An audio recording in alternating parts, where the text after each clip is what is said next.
കഴിക്ക്. എനിക്ക് ദോശ ഇഷ്ടമല്ല. ദോശ ഇഷ്ടമല്ല.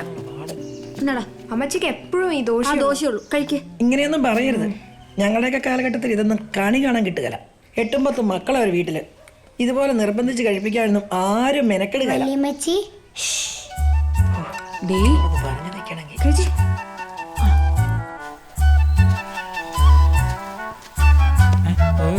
ചാച്ചാ മണ്ണും ചാണകം എന്റെ യൂണിഫോമിൽ പറ്റിക്കലേ. എന്നും മണ്ണും പറ്റിച്ചോണ്ട് ചെന്നിട്ട് പിള്ളേരെ കളിയാക്കുക. ഇരട്ട പേരുണ്ട് എനിക്ക്. അറിയാവോ ചാച്ചന്? ഫാർമർന്നാ. ആരും കുഞ്ഞുമോളെ കളിയാക്കണ്ട. ഫാർമർ എന്ന് പറഞ്ഞ കർഷകനാ. എനിക്കറിയാം. പോലെ പോലെ ഈ മുട്ടയും കൂടി കടയിലേക്ക് വെച്ചേക്ക്. ജോസൂട്ടി ഇതിന്റെങ്കിലും പൈസ ഇന്ന് വൈകുന്നേരം തന്നേക്കണേ. ശരി. മുട്ട പൊട്ടിച്ചില്ലെങ്കിൽ നിനക്ക് തരും. അമ്മച്ചിയുടെ തലേ കോഴിയുടെ പപ്പ്.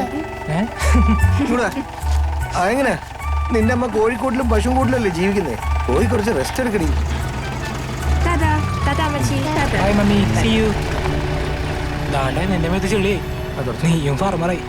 ചാച്ചാ ചേട്ടായോട് ഒന്ന് ഉണ്ടായിക്കാൻ പറ്റുമോ? എപ്പോഴും എന്നെ കളിയാക്കി. അതെ ചാച്ചാ, എന്നെയും കളിയാക്കും. ആണോ?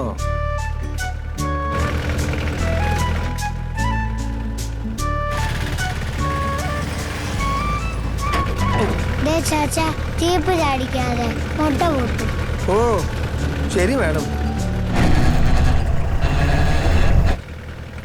ചാച്ചാ നമുക്ക് ഈ ജീപ്പ് മാറ്റിയിട്ട് താറെടുത്താലോ? താറ് വല്ല പിക്കപ്പോ ലോറി എടുക്കാൻ പറ കുഞ്ഞുവനെ. അതൊക്കെ ചാച്ചന് ഇഷ്ടം അല്ലേ ചാച്ചാ? ചാച്ചന് പട്ടാളക്കാരുടെ ജിപ്സിയാ ഇഷ്ടം അല്ലേ ചാച്ചാ? ചാച്ചൻ എന്നോട് പറഞ്ഞിട്ടുണ്ട്. ക്രിസ്റ്റീനെ മുട്ട പൊട്ടിച്ചേക്കല്ലേ, അമ്മച്ചിയുടെ നല്ല അടി വാങ്ങിക്കും. എന്റെ കയ്യിൽ നിന്നൊന്നും പൊട്ടയില്ല. ആ ചാച്ചാ ഈ വെള്ളിയാഴ്ച കുഞ്ഞുമോന് ടൂറാണേ. ഇത്തവണ എങ്ങോട്ടാ? മൈസൂർ, ബാംഗ്ലൂർ, ഊട്ടി 3 ദിവസാ ചാച്ചാ. കഴിഞ്ഞ കൊല്ലവും അങ്ങോട്ടാ പോയത്. ഈടാ ഇവന്മാർക്ക് ഈ സ്ഥലങ്ങൾ മാത്രം അറിയത്തുള്ളൂ. എപ്പോഴും ഇങ്ങോട്ടൊക്കെ തന്നെയാണല്ലോ. ആന്നേ നമുക്ക് എല്ലാവർക്കും കൂടി ഒരു ട്രിപ്പ് പോയാലോ? അത് കൊള്ളാം. ലാസ്റ്റ് മറക്കല്ലേ? എടാ ചാച്ച മറക്കോടി. ആ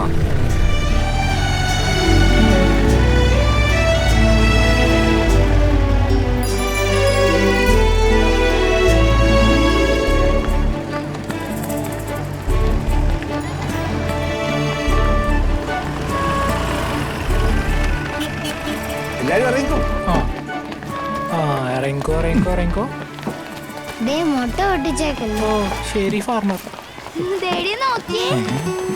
ഇരട്ട പേര് എനിക്കും വീഴും.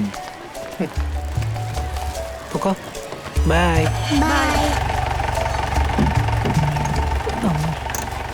ഹലോ.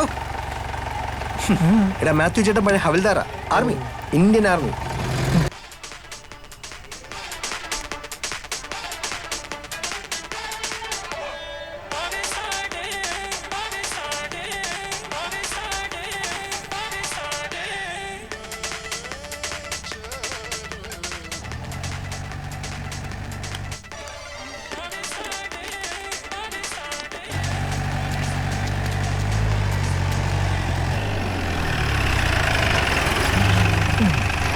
ചാച്ചന്റെ ബോസ് പണി തുടങ്ങി കേട്ടോ. കണ്ടുപിടിക്ക്. എന്റെ ഉത്തരവാദിത്ത ബോധം. പക്കടോ. ക്രിസ്റ്റോ ബേട്ടാ കോളേജിൽ പോവാർക്കും? അല്ല, സിനിമയ്ക്ക് പോവുക. സിനിമക്കോ? ക്ലാസ് കട്ട് ചെയ്ത് നടക്കല്ലേ, നന്നായി പഠിക്കാൻ നോക്കൂ. എല്ലാവർക്കും ഇതേ പറയാനുള്ള. വന്ന് ഇവന്റെ ഉപദേശം കേൾക്കണം.